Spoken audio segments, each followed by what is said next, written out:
Salut les amis et bienvenue chez Canada Auto. Aujourd'hui nous allons présenter un véhicule pour ceux qui souhaitaient avoir un Blazer mais avec un prix moindre, ou alors ils souhaitaient avoir tout simplement un SUV moins optionné, par conséquent moins cher. Je vous présente aujourd'hui le Xenox de chez Chevrolet. Nous allons faire le tour de ce véhicule, parler des options qui s'offrent à nous, des motorisations et surtout du prix de ce dernier. Abonnez-vous si vous ne l'êtes pas encore pour ne rien rater des nouveautés automobiles nationales et internationales. Sans plus tarder, on commence la présentation. Ne bougez pas, à tout de suite.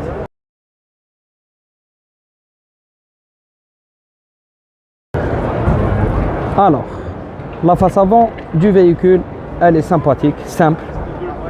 Elle ressemble un peu à celle du Blazer, mais un peu plus simple. Donc on remarque que la calandre, elle n'est pas divisée en deux par un gros bout chromé, mais tout en piano black. La luminosité, elle est quant à elle comme les anciennes Chevrolet, donc elle se joint dans le coin et elle revient par le bas. On remarque aussi qu'il y a un clignotant en bas, il a l'air orange, donc ça doit être le clignotant forcément, halogène. Et on a des LED en haut, mais pas full LED, vu qu'on a vu des lampes à l'intérieur. Il y a les détecteurs d'obstacles et puis une caméra dissimulée dans la calandre qui est en piano black. Ça c'est concernant le devant de la voiture. On remarque qu'il y a une sorte d'entrée d'air factice qui n'est pas réelle, près des clignotants qui peuvent nous laisser penser que c'est des anti-brouillards. Alors, on remarque que la voiture est dotée de barres de toit pour mettre des choses à l'extérieur si toutefois l'espace intérieur ne vous suffisait pas. On remarque des jantes noires brillantes avec une dimension de 19 pouces. Toujours concernant le profil de la voiture, on a le nom qui est gravé sur la portière avant et puis la coque du rétroviseur qui est de la même couleur que la carrosserie. On ne retrouvera pas deux coloris différentes comme on l'avait vu dans le Blazer. Celui qui ne l'a pas vu, je vous mettrai le lien au-dessus de cette vidéo. On a l'insertion du clignotant et puis la caméra en dessous du rétroviseur extérieur. Les poignées de porte, quant à elles, sont de la même couleur que la carrosserie et on a le contour des fenêtres qui est en noir brillant aussi. On remarque qu'il y a un petit point qui nous permet d'accéder au véhicule sans utiliser la clé, donc keyless. Le bas des deux portes, il est en plastique pour nous rappeler que le véhicule est un SUV et qu'il peut faire du off-road. Donc là, concernant l'arrière, on retrouve des feux à LED. Donc il y a certaines lampes, donc ça ne sera pas un full LED. On retrouve ici une petite casquette sympathique avec la couleur de la carrosserie, en plus de ces rajouts en noir brillant qui donnent un air de sportivité au véhicule. Donc on remarque que la signature lumineuse, elle est très sympathique. La signature RS pour notre version qui a un pack sportif et le AWD pour rappeler qu'on a la traction intégrale. On a des détecteurs d'obstacles ainsi qu'une caméra. Et on retrouve beaucoup moins de plastique qu'à l'avant. Donc il y a juste cette petite partie là qui est en plastique et du noir brillant au-dessus de cette partie là. On a des cataphotes de part et d'autre du pare-choc. Ici on accède à la voiture.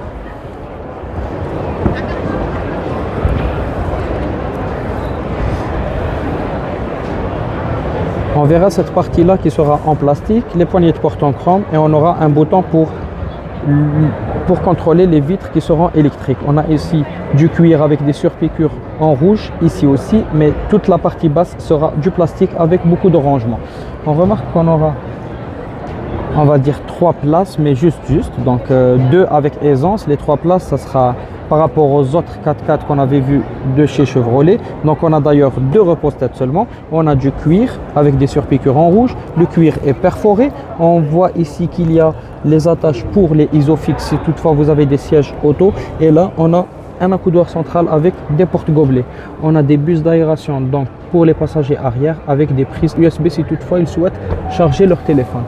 Ils pourront aussi profiter de la luminosité grâce au toit ouvrant et panoramique de ce véhicule. Je vais vous montrer l'avant.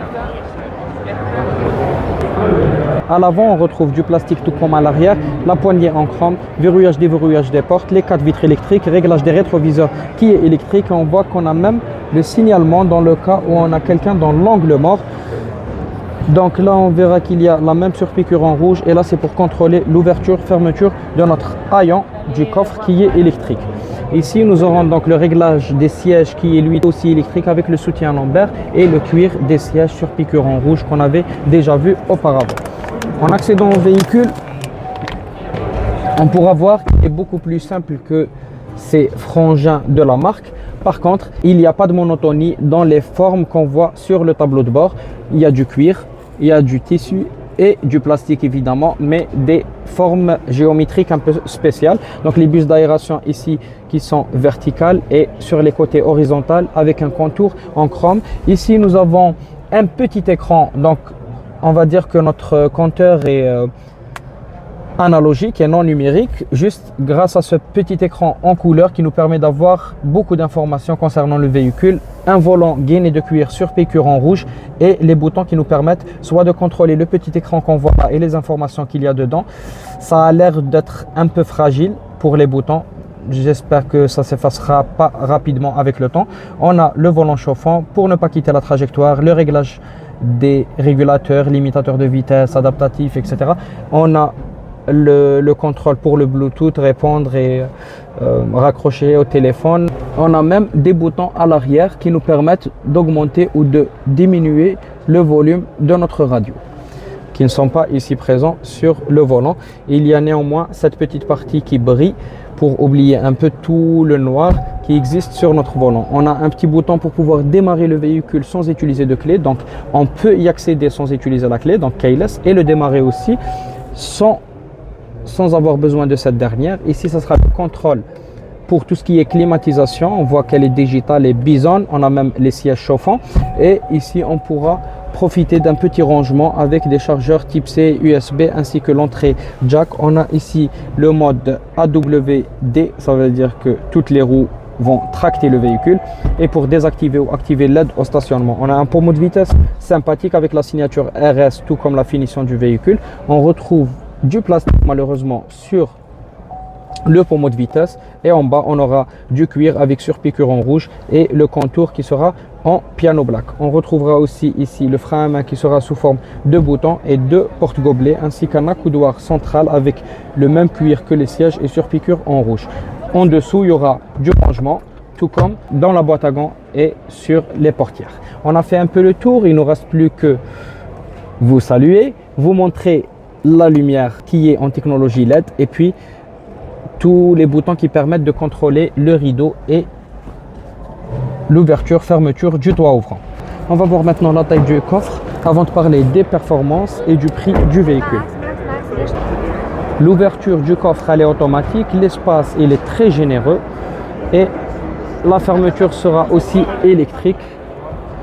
L'ouverture et fermeture électrique et l'espace il est considérable. On va voir maintenant le prix de cette voiture. Concernant les performances, donc la voiture est dotée d'un 1,5 litre turbo essence qui développe 175 chevaux. C'est pas mal. Pour la transmission, je vous laisse voir ici quelques autres détails et options que peut-être j'ai cité ou pas. Donc vous pourrez vous arrêter et voir qu'il y a par exemple 7 haut-parleurs de catégorie supérieure. Et ce qui serait très intéressant de noter, c'est la cote de sécurité qui est de 5 étoiles. Ça c'est pour la consommation, donc ça va être à 8,9 le mixte entre la ville et l'autoroute. Le prix du véhicule exposé, il est de 44 500 $, mais on peut en avoir un à partir de 38 600 $ si on a beaucoup moins d'options. Je rappelle que cette version, c'est la version RS. Voilà les amis, on a vu ensemble le Xenox de chez Chevrolet, donc un 4x4 un peu moins cher que Blazer qu'on avait présenté la dernière fois. J'espère que le véhicule vous a plu et que la vidéo aussi. Si c'est le cas, n'oubliez pas de vous abonner et laisser un pouce bleu, ça fait toujours plaisir. C'était tout pour moi, c'était votre fille et au revoir.